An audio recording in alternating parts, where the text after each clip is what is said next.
All right, so here we are finally getting continue the project on the failed hydraulics on our farm tractor. This is a international. This is our Farmall 460. This is the diesel. We started to rebuild this about a year and a half ago now, but with COVID and everything going on, it really closed everything. I was having a hard time finding parts. Well, the hydraulic pump I installed initially actually failed after about an hour of being installed. I finally got a new pump and I got a new power steering pump. So now we're going to continue on getting this thing tore apart and getting the new one installed. So first thing I got to do is I got to get this plate taken off, get it inside the shop, and then let's show you the old pump and kind of what I think caused it to fail and show you the new updates on this new style pump. Okay, so now this is the original hydraulic pump. So what if you look inside here, you can actually see, hopefully it'll come in focus there. You can see there's all kinds of pitting and stuff damage on the inside of this pump. There's also a whole bunch of insides of this that are missing, and this gasket right here, a piece of it's blown out as well.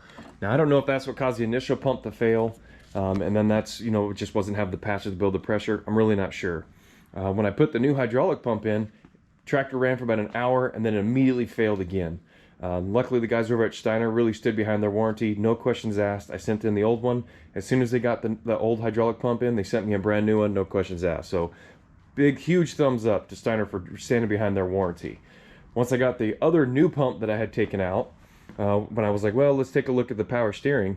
As soon as I opened up the old pump, I actually found that the drive for the power steering had snapped off. So I don't know if the power steering snapped off causing the hydraulic to fail, or if it was the hydraulics seizing up that caused the power steering to shear off. Really don't know. All I know is that Steiner stood behind their product and sent me another one. So I went ahead and back ordered with them again and ordered a new power steering pump. Now with COVID and everything going on, it took like 6 months before I was able to actually get one of these and get it shipped to the house. So this is the one that they sent me. So you can see there's just a very slight difference on some of the machining, but it came with all new O-rings and everything. So I'm really hoping that this new power steering pump is going to work out. Now this new hydraulic pump, this is a little different style as well. So if you actually look at how this is machined and compare, this was the original pump, and then this is the new one that they sent me. So I'm hoping having that little difference in channel isn't going to make too big of a difference, because that's the only thing that's different on the two, is just where that's cut. So I'm going to keep my fingers crossed and hope this all goes together right. So now I'm going to kind of clean up the plate, because since these do mate together, I want to make sure that I got a really good seal. I do have a new gasket which goes in between the power steering and the hydraulic. So let's spend some time, get this cleaned up, and let's get this thing reassembled.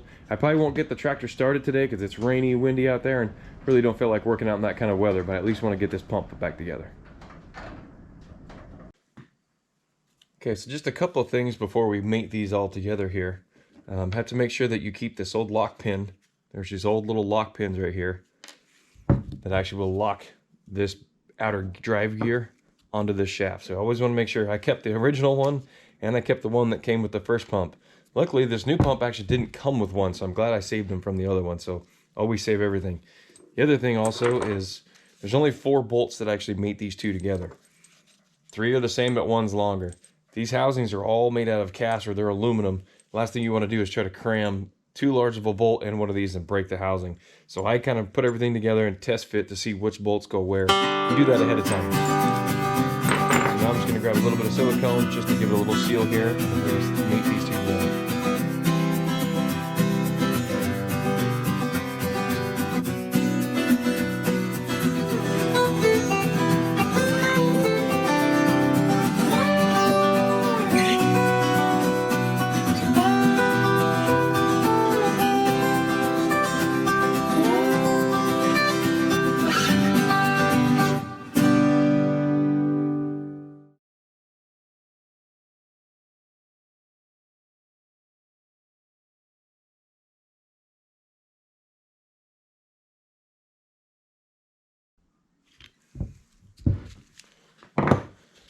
And that's how those two housings kind of mate together. So this tube actually meets up with on the inside of the tractor, on the inside of the hydraulics.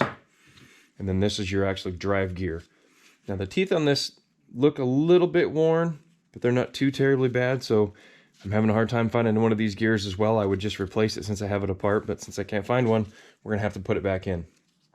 So I'm gonna get that installed. Give this one last kind of glance over here, and then we'll get this reinstalled in the tractor. Okay, so now that we got these two mated together, what I'm gonna do now is pull these out, because this whole piece actually mounts onto this block, which actually goes on the side of the tractor. So we'll pop these caps out. I just got done cleaning the surface for the O-rings. And I'm probably gonna put just a little bit of gasket maker along here, just for a little extra seal. Let it sit overnight so everything has a chance to harden.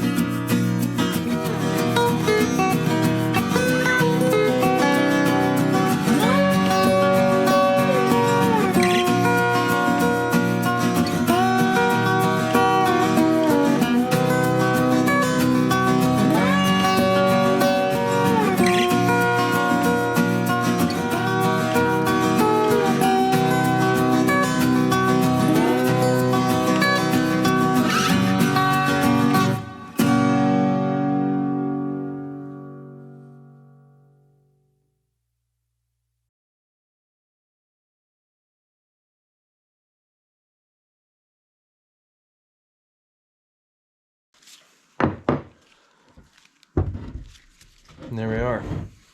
So now we got the whole assembly installed. The only thing I got left is install the gear. I'm not gonna mess with it because right now I just want to let all these gaskets and everything kind of harden, and hopefully we'll get it in the tractor soon. Alright, so now it's been sitting for 24 hours. All the seals have had a chance to kind of sit and harden up. So what I did is I already reinstalled the gear. This has a nylon nut that kind of holds it in place along with a little key inside here. Now this little tube is what actually fits through and actually ties to the other side of the tractor where the actual filter is. This doesn't sit in here very tight, but there's just an O-ring inside here. That's kind of a pain. If you try to put this in the tractor first, it's kind of harder to line it up. So having it installed in here and then going inside the tractor is definitely the easier way to do it. So we'll see if Mother Nature is going to cooperate with us here. It's been raining off and on, and let's go get this thing kind of lined up out there. All right, so here's where the pump gets installed. So you can see right here, here's that passage I was talking about that goes over to filter. Just kind of taking a look at the teeth. All the teeth and everything on here all look in good shape. So I've kind of scratched everything off here for the old gasket. So I'm going to get a little quick layer of bead around this so that we can get this new pump installed. Hopefully it goes in nice and easy.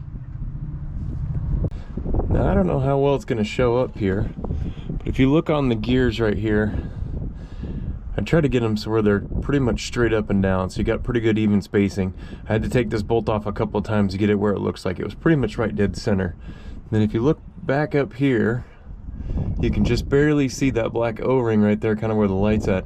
That's where that tube pushes through. You want to make sure that O-ring is all the way down nice and tight up against the casing. So sometimes you have to make a couple of adjustments, take this thing in and out a couple of times. Now that we got this thing in here, we're going to go ahead and let this sit again overnight so we can let all this sealant here get all nice and hard. And then we're going to start filling this thing up with diesel and keep our fingers crossed. Alright, so here's the moment of truth.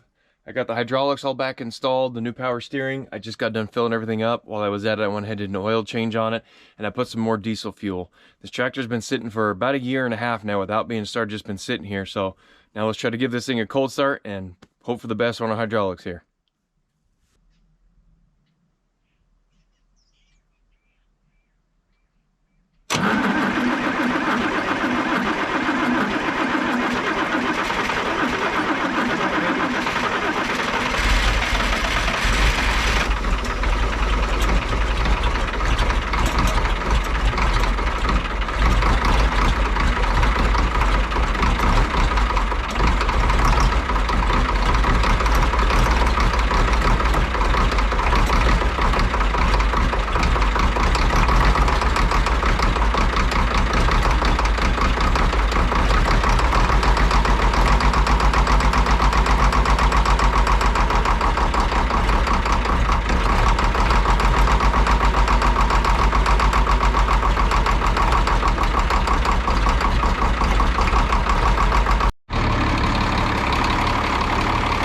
Up and running. I've been letting it idle here for about 5 minutes.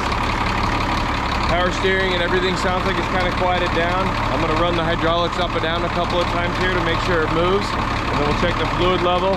Then I'm going to let it sit, and then we'll check it again tomorrow and see if we can fire it back up.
apologize ahead of time, it's a little windy today, but I just moved the tractor over here and kind of let it warm up.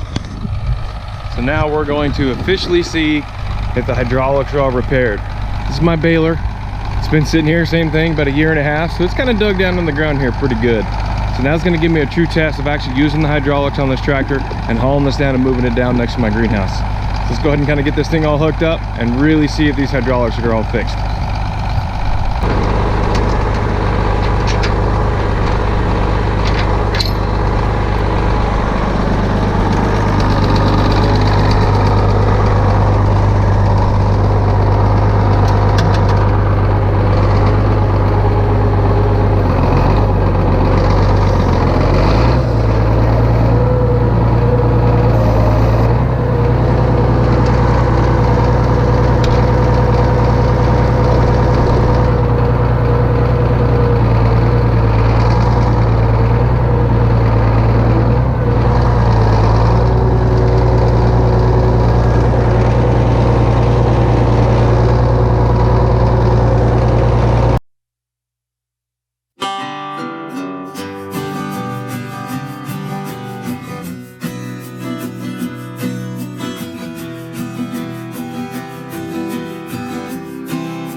Alright, so I'm gonna have to say everything works great. The power steering, you can turn that tractor with one finger. So power steering's working good.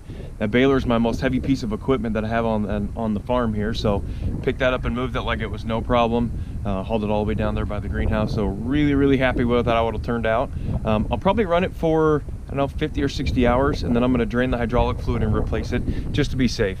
Since it's sat so long, I don't know if any condensation or anything got inside the hydraulics. So I'll probably run my cutter and cut my hay pasture, and then I'll change the hydraulics before I try to rake and bale it. So all in all, pretty happy with how it turned out. Well, I hope you found the video helpful. Hopefully you enjoyed it. If you did, hit that thumbs up. If you have any questions, please throw them in the comment section. I'll do what I can to answer them for you. Thanks for watching. Hope to see you around.